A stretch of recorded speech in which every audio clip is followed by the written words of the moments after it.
Welcome to the deep dive. Today we are cutting through the noise. We're diving into a stack of corporate documents that, honestly, they reveal a pretty compelling story. They really do. It's a story of internal execution just triumphing over all this external chaos. That's a great way to put it. We got the detailed results for Asian Paints, covering their Q2 and the first half of their fiscal year ending September 30, 2025. And the macro environment was, it was brutal. Right. We're talking prolonged monsoons, soft consumer spending. Tough competition, just a really difficult market to operate in. So our mission today is to pinpoint and really dissect the exact internal strategies, the galvanizing factors, as management actually called them. Right, the things that allowed them to deliver this stunning growth when, the rest of the market was basically just stalling. And we should say, our sources for this are exclusively their investor conference call transcript, the official press release, and their detailed investor presentation. And the numbers, when you put them in context, they're extraordinary. Okay, so let's start with the headline. The domestic decorative business clocked, get this, 10.9% volume growth in Q2. 10.9%. And to put that in perspective, management said the entire industry grew only about 3 to 3.5% in that same period. Yeah. So if the industry average is just creeping along at 3%, delivering almost 11 means you are massively taking market share. So the financials must back that up. They do. Standalone net sales grew 5.8% in Q2, but the real story is profitability. Their PBDIT, that's profit before depreciation, interest, and taxes, it soared 21.0%. 21%. To over 1,359 crores. That PBDIT jump is the critical thing here. It tells you this wasn't an accident. It signals, efficient operations and some serious pricing power. Exactly. They're growing volume while also growing their margins. The core message from all the sources was clear. This was driven by a self-imposed series of initiatives accelerating growth, not by the weather or the economy. An internal blueprint for acceleration. Precisely. And management distilled their strategy into 6 key pillars.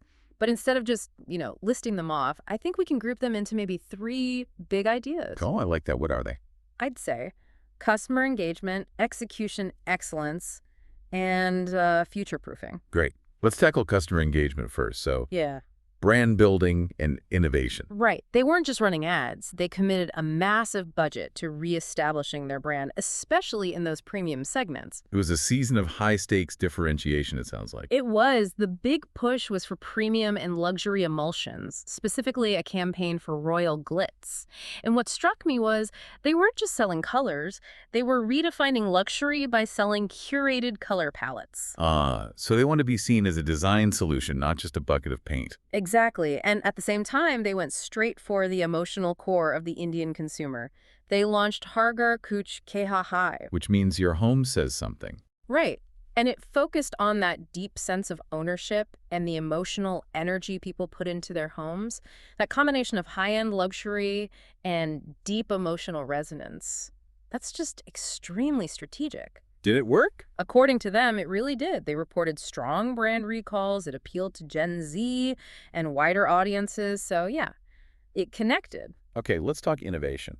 This wasn't a side project for them, was it? Not at all. It's a fundamental growth engine. Innovation now contributes over 15% of their total revenue. 15. So 1 out of every 6 rupees they earn is from a new product. Pretty much. And you see it in really specific categories. Like in wood finishes, they introduced metallic shades, chrome and metallics, with over 100 designer options. And the sources said that was a rage with the architect-designer segment. That's key for influencing trends. It is. But they didn't just innovate at the top end. They also launched Sparkshine in their more affordable Tractor and Ace categories. Delivering a rich finish at a, what do they call it, VFM, value for money, price point. Right. So innovation is their strategy for dominating the entire pricing curve, not just the premium end. And they tackled a major pain point, dampness. A nightmare for anyone in a monsoon climate. Absolutely. They launched Smart Care Damp Secure, which is an exterior waterproofing primer. It locks in the paint and protects the wall. It's a clever technical solution. So moving from product to execution, that regional strategy, that really stood out to me. The idea that India can't be treated with a single strategy, Yes, and they even said they were inspired by the kind of regional pride you see in the IPL cricket tournaments. which led to their master move. This was it. Radical regionalization. They rolled out different packaging for different regions with designs based on local culture and arts. A huge logistical effort. And it paid off. I remember reading that the company said customers were, what was it, adorning their living rooms with the empty cans. I know, it's incredible turning a paint can into a collectible piece of art. That's a level of brand loyalty most companies can only dream of. And it goes beyond packaging, right? Oh, yeah. It lets them focus on specific finishes that are popular in, say, the South, without trying to force that same product on the North.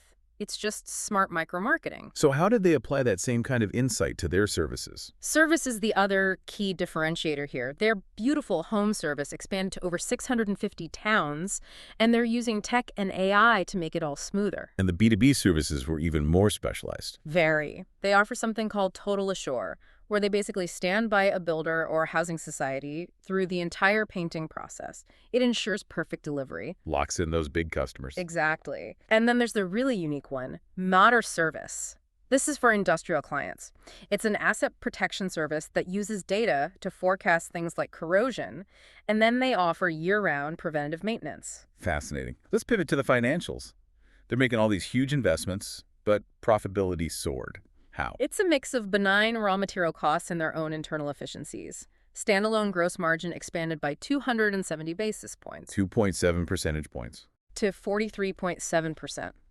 Raw material prices helped. They saw about 1.6% deflation, but management was really keen to stress their own sourcing and formulation efficiencies made a huge difference. And what about their international business?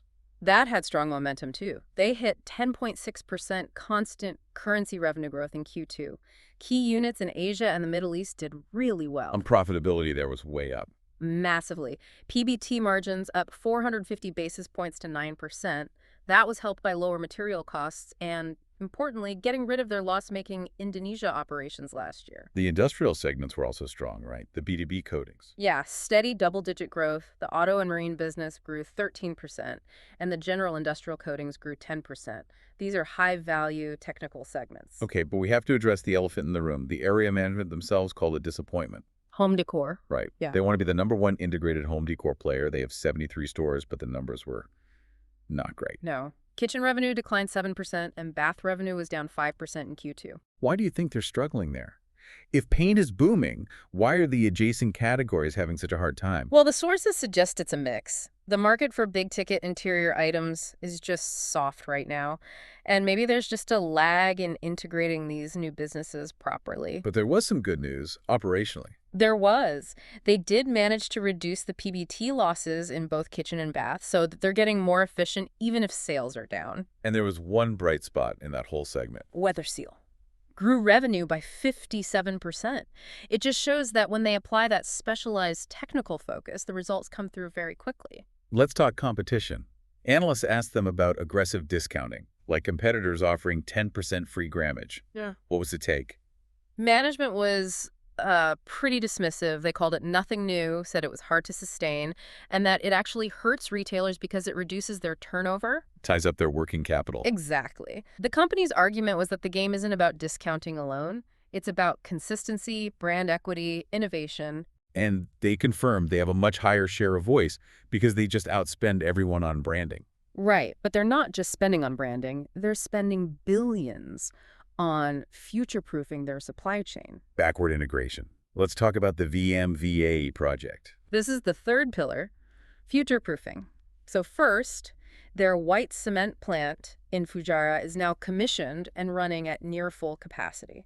That gives them a huge cost and quality advantage. And VMVAE, that's the big one. That is the big one. It's a massive chemical project nearing completion, and it should come online in Q1 of next year. And what does it do for them? It's a game changer. It allows them to produce a key ingredient for advanced emulsions internally. This gives them next-generation differentiation in both cost and the quality of their most advanced paints. Which brings us back to that really fascinating strategic question. Yeah. The volume versus value gap. 10.9% volume growth, but only 6% value growth. That's a big gap. It is. It suggests their average selling price is lower, maybe from rebates or just focusing on cheaper products.